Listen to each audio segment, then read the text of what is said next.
Hello everyone, welcome to my channel Economics Study Point. Today I will discuss a chapter linear equation in two variable of class 10. It is my 13th video in this chapter. Under this video I will discuss type 8 question that asked in CBSE board examination. Means type 8 का जो question है वो cover करेगा consistent and inconsistent system पे question जो NCERT का भी question है। एनसीईआरटी का एक्सरसाइज नंबर 3.2 का क्वेश्चन नंबर 3। इसके प्रीवियस वीडियो में मैंने क्वेश्चन नंबर 2 बताया था 3.2 का, जिसमें मैंने लाइन के बारे में बताया था कि इंटरसेक्ट करेगा, कॉन्साइड करेगा और पैरेलल करेगा। तो उससे बेस्ड कैसे कैसे क्वेश्चन आते हैं सीबीएसई बोर्ड में। आज का जो टॉपिक है वो कॉन्सिस्टेंट और इनकॉन्सिस्टेंट से कैसा कैसा क्वेश्चन आता है, और एनसीईआरटी का ये क्वेश्चन है क्वेश्चन नंबर 3। इसके बारे में हम लोग आज डिस्कस करेंगे। और कॉन्सिस्टेंट और इनकॉन्सिस्टेंट मैंने फर्स्ट वीडियो में बताया था introduction of linear equation in two variable में, जिसमें मैंने इन दोनों का मतलब बताया था। और आज भी मैं बताऊंगा। अगर आप लोगों ने उस वीडियो को वॉच नहीं किया तो उस वीडियो को वॉच करें, देन आफ्टर इस वीडियो को वॉच करें। और इस क्वेश्चन को बनाने से पहले हम लोगों को कुछ कॉन्सेप्ट जाननी होंगी। छोटा सा कॉन्सेप्ट है। अगर आप लोगों को इस चैप्टर की नोट्स चाहिए तो मेरे व्हाट्सएप नंबर पे कांटेक्ट करें 7050523391। तो स्टार्ट करते हैं आज का video. On comparing the ratio A1/A2, B1/B2 and C1/C2, find out whether the following pairs of linear equation are consistent or inconsistent। बोल रहा है कि हम लोगों को कंपेयर करना है A1/A2, B1/B2 and C1/C2। Compare करके हम लोगों को पता करना है कि जो क्वेश्चन दिया गया है, जो इक्वेशन दिया गया है, वो कॉन्सिस्टेंट सिस्टम है कि इनकॉन्सिस्टेंट सिस्टम है। तो इस पहले हम लोगों को एक छोटा सा कॉन्सेप्ट जानना पड़ेगा कॉन्सिस्टेंट और इनकॉन्सिस्टेंट के बारे में। उसके बाद देन हम लोग यहाँ पर 5 क्वेश्चन है क्वेश्चन नंबर 3 में एनसीईआरटी का 3.2 में, उसको हम लोग डील करेंगे। तो किसी भी पेयर ऑफ लीनियर इक्वेशन को सॉल्व करने के लिए जब हम लोग सॉल्व करते हैं तो 3 केस आता है। जैसे कि मान लेते हैं पेयर ऑफ इक्वेशन ये है a1x plus b1y plus c1 is equal to 0, a2x plus b2y plus c2 is equal to 0। मान लिए कोई pair of linear equation in two variable है। मींस जैसे कि ये एग्जांपल के तौर पे यहाँ पर 5 क्वेश्चन है, ये भी pair of linear equation in two variable के फॉर्म में। उसी फॉर्म को हम लोग इस फॉर्म में लिख लिए a1x plus b1y plus c1 is equal to 0, a2x plus b2y plus c2 is equal to 0। तो कभी भी दो pair of linear equation in two variable को जब हम लोग सॉल्व करेंगे तो 3 केस आता है। 3 केस आता है सॉल्व करने पर। जब हम लोग सॉल्व करते मींस x और y का जब वैल्यू निकालते हैं तो 3 केस आएगा यहाँ पर। फर्स्ट केस आता है कि यूनिक सॉल्यूशन का केस आएगा, यूनिक सॉल्यूशन। इसका मतलब भी मैं अभी बताऊंगा। और सेकेंड केस आता है मैनी सॉल्यूशन, मैनी सॉल्यूशन। इसका एक और नाम है infinite number of solution, infinite number of solution, infinite number of solution. और थर्ड और लास्ट केस आता है जो है नो सॉल्यूशन, नो सॉल्यूशन। ये तीनों केस भी मैंने डिस्कस किया था फर्स्ट वीडियो में, जो इंट्रोडक्शन था इस चैप्टर से। तो means unique solution, many solution, infinite of number of solution means होता क्या है। मीन्स जब भी हम लोग पेयर ऑफ लीनियर इक्वेशन को सॉल्व करेंगे तो जब हम लोगों को x और y का सिर्फ सिंगल वैल्यू मिलेगा, मीन्स x और y का सिर्फ एक ही वैल्यू ऐसा मिलेगा जो दोनों इक्वेशन को सेटिस्फाई कर देगा। मीन्स जब हम लोग x और y का वैल्यू जब पुट करेंगे इक्वेशन में तो ये LHS is equal to RHS आ जाएगा, उसे करते हैं सेटिस्फाई करेगा। तो इसमें यूनिक सॉल्यूशन के केस में क्या होगा कि सिर्फ x और y का एक ही सॉल्यूशन मिलेगा। मान लेते हैं कि x का वैल्यू 2 है और y का वैल्यू 3 है, तो बस 2 और 3 ही ऐसा वैल्यू है जो दोनों इक्वेशन को सेटिस्फाई करेगा, उसे कहते हैं हम लोग यूनिक सॉल्यूशन। मींस जब हम लोग किसी भी pair of linear equation in 2 variable को सॉल्व करेंगे तो कभी कभी यूनिक सॉल्यूशन का केस आता है। मींस सिर्फ x और y का वैल्यू सिर्फ एक ही ऐसा कॉमन वैल्यू मिलता है जो दोनों इक्वेशन को सेटिस्फाई करता है। और सेकेंड है मैनी सॉल्यूशन और इनफाइनाइट नंबर ऑफ सॉल्यूशन। इसमें बहुत सारे x और y का कॉमन वैल्यू मिलते हैं जो दोनों इक्वेशन में जब हम लोग पुट करेंगे तो LHS is equal to RHS आ जाता है। इसमें x और y का बहुत सारे ऐसे वैल्यू मिलते हैं जो दोनों इक्वेशन को सेटिस्फाई करते हैं। मींस जब भी हम लोग सॉल्व करेंगे तो ये 3 केस में कोई भी केस हम लोग को आ सकता है। और लास्ट केस है नो सॉल्यूशन। नो सॉल्यूशन नाम से ही क्लियर हो रहा है कि इसमें कोई भी x और y का एक भी ऐसा वैल्यू नहीं मिलेगा जो दोनों इक्वेशन को सेटिस्फाई करेगा। ठीक है, तो इसका ग्राफिकल क्वेश्चन भी मैंने बताया था प्रीवियस वीडियो में। एलिमिनेशन मेथड भी बताया है, सब्स्टिट्यूशन मेथड भी बताया और क्रॉस मल्टीप्लिकेशन मेथड भी बताया। तो ग्राफिकल मेथड में मैंने ग्राफ से रिलेटेड क्वेश्चन बताया था जो सीबीएसई बोर्ड में पूछे जाते हैं। तो यूनिक सॉल्यूशन का ग्राफ कैसे बनता है? इसका ग्राफ है जो इंटरसेक्ट करता है, means intersect at a point, means एक पॉइंट पे इंटरसेक्ट करता है। मान ले कि यहाँ पर अल्फा बीटा कुछ भी है, 2 मान लेते हैं, यहाँ 2 और 3 होगा तो हम लोग को तो पता नहीं है एग्जैक्ट, तो अल्फा बीटा मान लिए। ये लाइन L1 है और ये लाइन L2, ये लाइन L1 और ये line L2। Means unique solution है तो ये एक जगह इंटरसेक्ट करेगा जहां से हम लोगों को x और y का वैल्यू ग्राफिकल क्वेश्चन में पता चल जाता है। और मैनी सॉल्यूशन का ग्राफ कैसा होता है? ये लाइन L1 गया, ठीक है, ये लाइन L1 और इसी के ऊपर L2 लाइन है जो कोइंसाइड कर जाता है। कोइंसाइड कर जाता है मींस ओवरलैप कर जाता है, एक के ऊपर एक चढ़ जाता है। मींस इसमें कोई भी पॉइंट पे इतने सारे सॉल्यूशन, मैनी सॉल्यूशन है, इनफाइनाइट नंबर ऑफ सॉल्यूशन है, इसीलिए इसका लाइन है जो कोइंसाइड कर जाता है। और नो सॉल्यूशन मींस x और y का सिंगल एक भी ऐसा वैल्यू नहीं है जो दोनों इक्वेशन को सेटिस्फाई करेगा। तो इसका जो ग्राफ हम लोग जब भी खींचा जाएगा तो ये पैरेलल जाता है लाइन, ये लाइन L1 और ये लाइन L2, इसका लाइन जो है वो पैरेलल जाता है। ठीक है, यहाँ तक क्लियर। अभी हम लोगों को ग्राफिकल क्वेश्चन तो पढ़ना नहीं है, कॉन्सिस्टेंट और इनकॉन्सिस्टेंट टर्म को पढ़ना है, तो उसके लिए एक कॉन्सेप्ट है। तो फर्स्ट वीडियो में मैंने बताया था कि अगर कॉन्सिस्टेंट और इनकॉन्सिस्टेंट पूछ देगा अलजेब्रिक क्वेश्चन में, मींस इक्वेशन दे देगा और पूछेगा कि कॉन्सिस्टेंट कौन है और इनकॉन्सिस्टेंट कौन है, तो कैसे बताएंगे हम लोग। तो इसके लिए एक छोटा सा कॉन्सेप्ट है कि अगर A1 by A2 is not equal to B1 by B2, unique solution में क्या होता है, A1 by A2 होता है जो नॉट इक्वल होता है B1 by B2 का। और मैनी सॉल्यूशन में A1 by A2 is equal to B1 by B2 is equal to C1 by C2। ये A1 by A2, B1 by B2 और C1 by C2 जो हम लोग ले रहे हैं, ये कोफिशिएंट है x का और y का और एक कांस्टेंट टर्म है।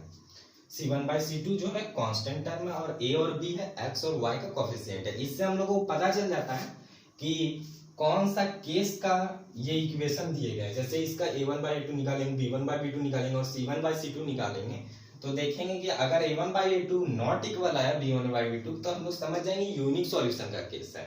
और यूनिक सॉल्यूशन में लाइन जो है वो इंटरसेक्ट करता है। यहाँ से लाइन वाला भी क्वेश्चन बनता था जो मैंने प्रीवियस वीडियो में बता चुका है, इसके पिछले वाले वीडियो में।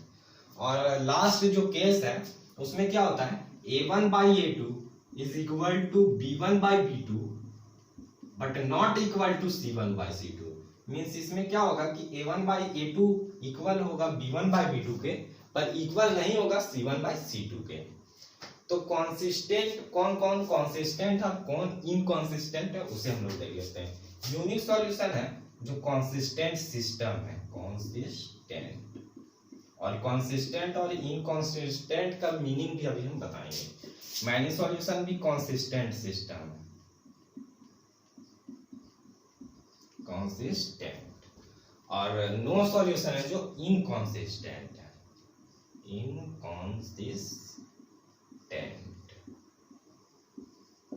ये इनकॉन्सिस्टेंट। अब कॉन्सिस्टेंट किसे कहेंगे और इनकॉन्सिस्टेंट किसको कहेंगे?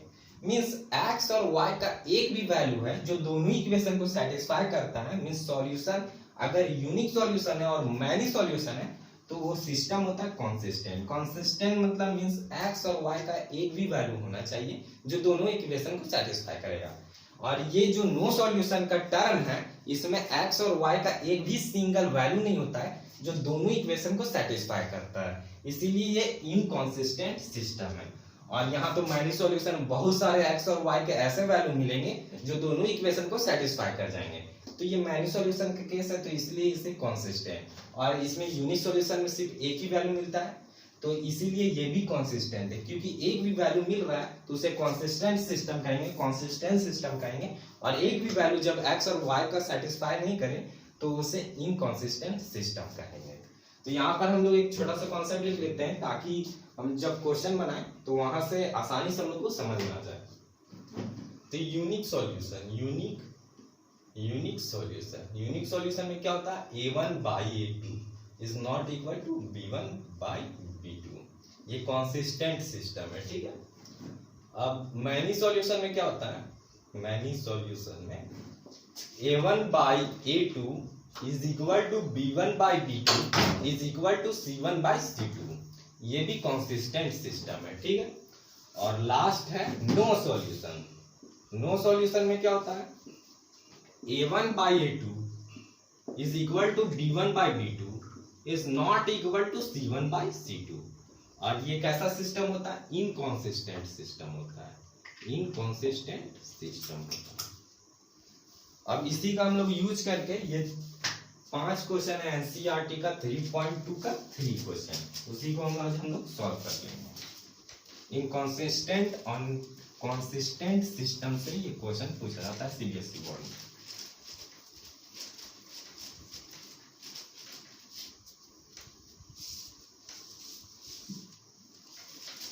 तो फर्स्ट क्वेश्चन की ओर हम लोग जाते हैं। फर्स्ट क्वेश्चन क्या है, first question 3x plus 2y is equal to 5 है, और दूसरा equation 2x minus 3y is equal to 7 है।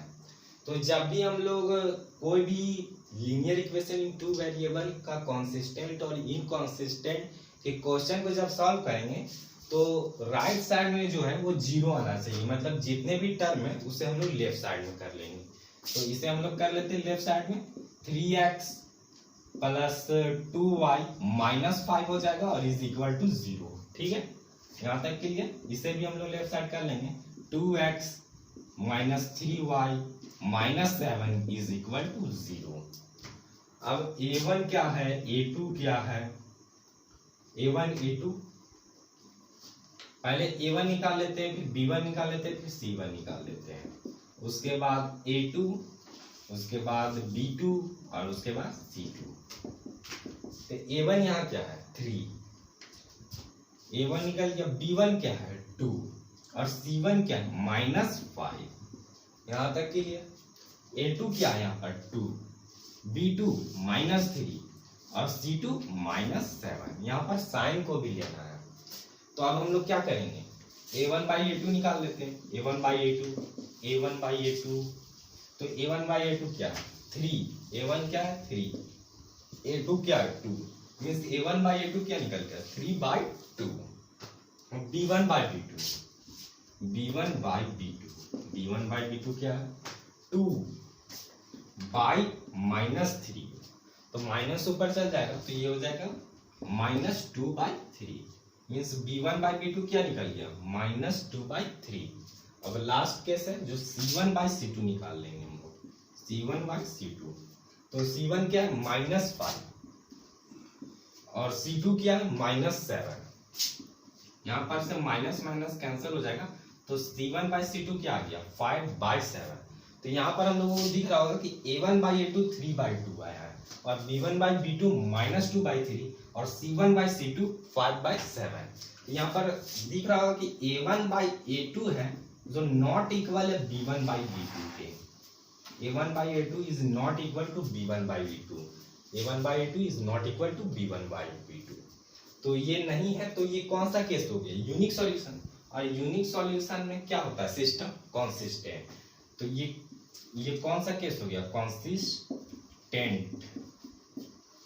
यहाँ पर अभी हम लोग स्टेटमेंट लिख रहे हैं कि thus the given pair of linear equation has consistent system। अब दो क्वेश्चन, 1 2 3 4 क्वेश्चन और बचा हुआ है। जो एनसीईआरटी का क्वेश्चन है उसे भी हम लोग देख लेते हैं।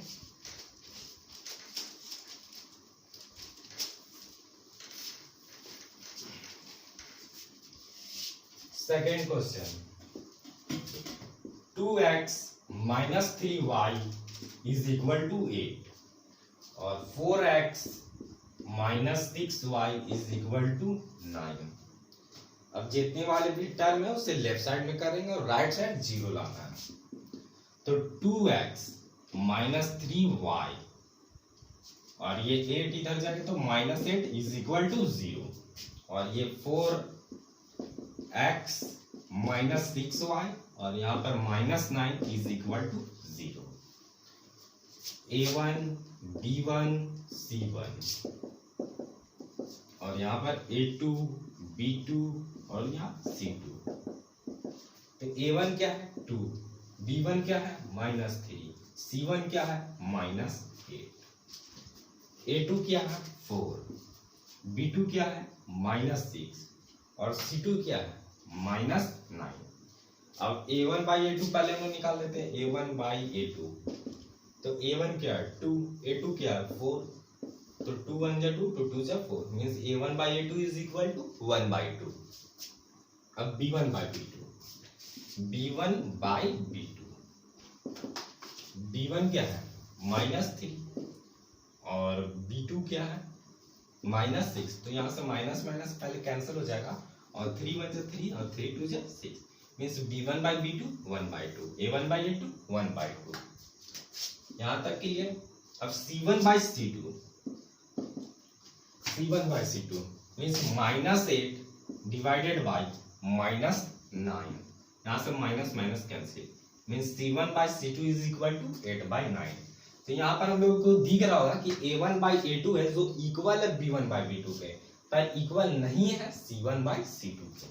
तो ये कौन सा केस हो गया, a1 बाई a2 इक्वल है b1 बाई b2 के, लेकिन इक्वल नहीं है c1 बाई c2 के। ये दोनों इक्वल आ गए और ये नहीं इक्वल आया।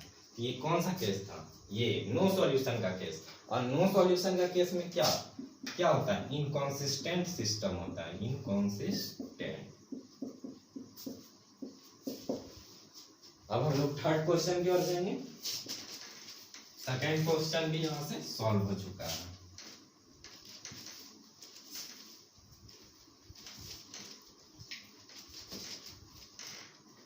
फर्स्ट सेकेंड थर्ड,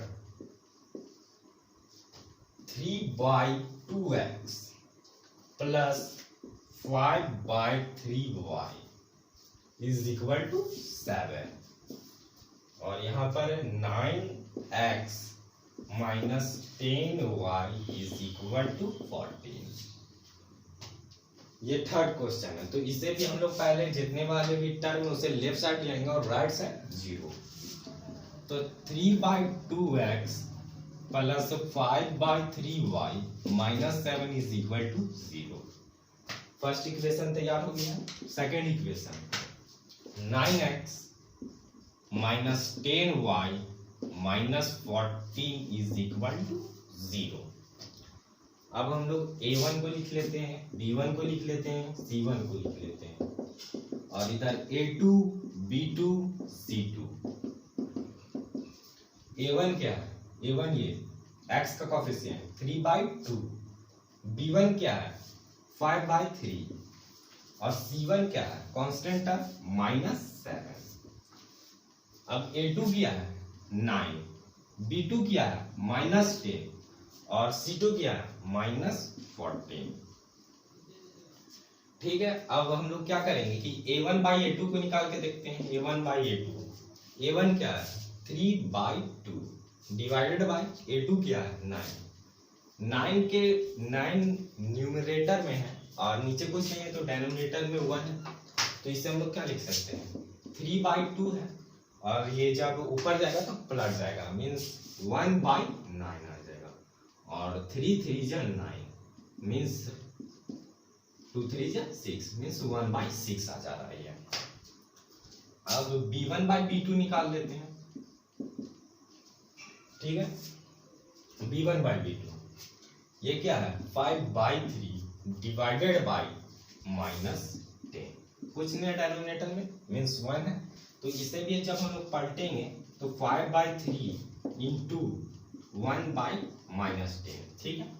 तो 5 2 जा 10 आ जाएगा, ठीक है। 5 2 जा 10 और यहाँ पर क्या हो जाएगा माइनस ऊपर चल जाएगा, तो 1 का 1 और 3 2 जा 6, लेकिन माइनस है ऊपर। b1/b2 भी निकल गया।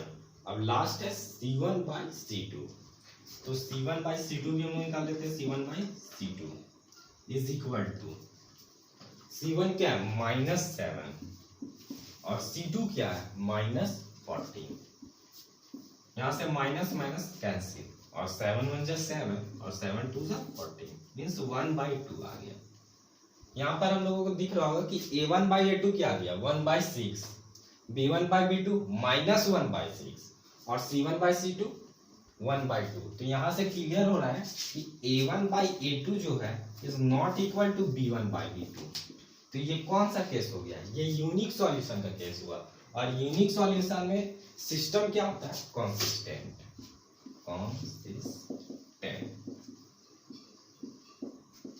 थर्ड क्वेश्चन भी क्लियर हो गया। अब 2 क्वेश्चन और बचा है 4 नंबर और 5 number.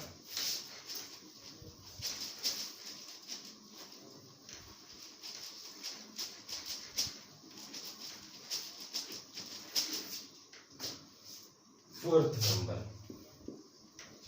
5x - 3y is equal to 11 और सेकेंड इक्वेशन क्या है -10x + 6y is equal to -22।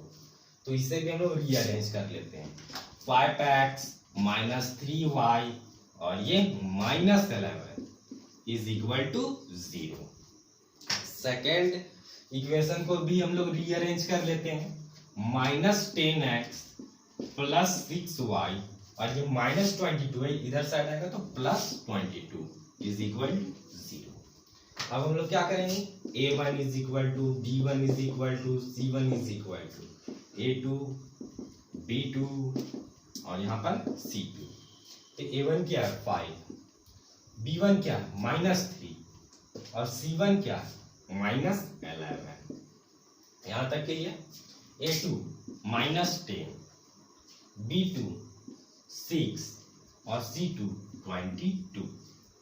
अब हम लोग क्या करेंगे a1/a2 निकालेंगे, b1/b2 निकालेंगे और c1/c2 निकाल लेते हैं। यहाँ से हम लोगों को पता चल जाएगा कि कौन सा सिस्टम है, कंसिस्टेंट सिस्टम है कि इनकंसिस्टेंट सिस्टम है। a1/a2 a1 क्या है 5, a2 -10 मीन्स 5 1 जा 5 और 5 2 जा 10। यहाँ पर माइनस ऊपर चला जाएगा तो -1/2 मीन्स a1/a2 यहाँ से निकल गया। अब b1/b2 निकालेंगे। b1/b2 is equal to b1 क्या -3 और b2 क्या है 6 मीन्स 3 1 जा 3 और 3 2 जा 6 मीन्स ये भी आ गया -1/2। a1/a2 और b1/b2 सेम आ चुका है।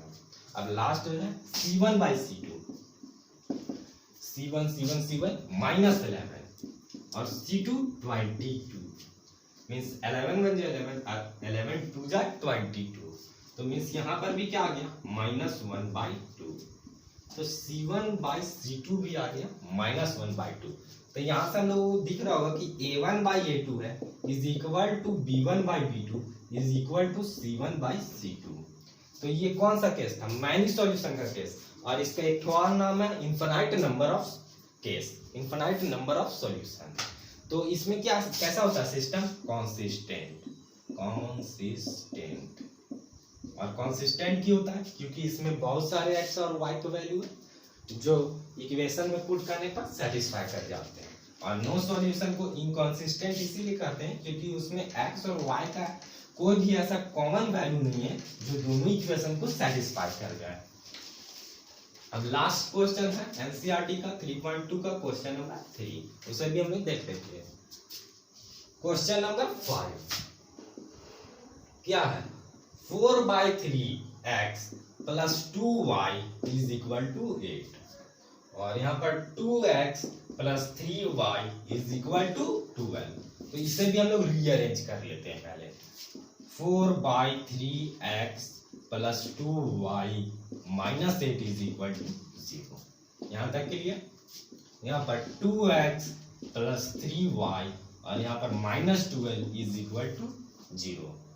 तो यहाँ से भी हम लोग a1 b1 c1 को निकाल लेंगे, और यहाँ पर a2 b2 c2।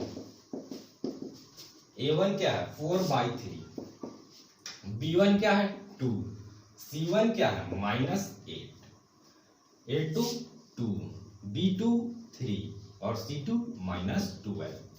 यहाँ से हम लोग a1/a2 को निकाल लेते हैं। a1/a2, a1 क्या है 4/3 डिवाइडेड बाय a2 क्या है 2। यहाँ पर हम लोग कुछ नहीं है डेनोमिनेटर में, मीन्स 1 है, तो 4/3 है, ठीक है। और जब ये ऊपर हम ले जाएंगे तो ये पलट जाता है, तो यहाँ से 2 2 4 मीन्स क्या आ गया 2/3। a1/a2 2/3 आ गया है। सेम इट इज हम लोग b1/b2 भी निकाल लेंगे। b1/b2 2/3, ठीक है, यहाँ तक के लिए। और यहाँ पर c1/c2, तो c1 क्या है -8 और c2 क्या है -12, तो माइनस माइनस तो पहले कैंसिल, और यहाँ पर 4 2 8 और 4 3 12 मीन्स c1/c2 भी क्या आ गया 2/3। a1/a2, b1/b2 और c1/c2 एकदम इक्वल आ गया 2/3 मीन्स यहाँ से हम लोगों को पता चल रहा है कि a1/a2 है is equal to b1/b2 is equal to c1/c2। तो ये कौन सा केस है, जब तीनों इक्वल आ जाता है तो मैनी सॉल्यूशन का केस है, और मैनी सॉल्यूशन में सिस्टम क्या होता है कॉन्सिस्टेंट।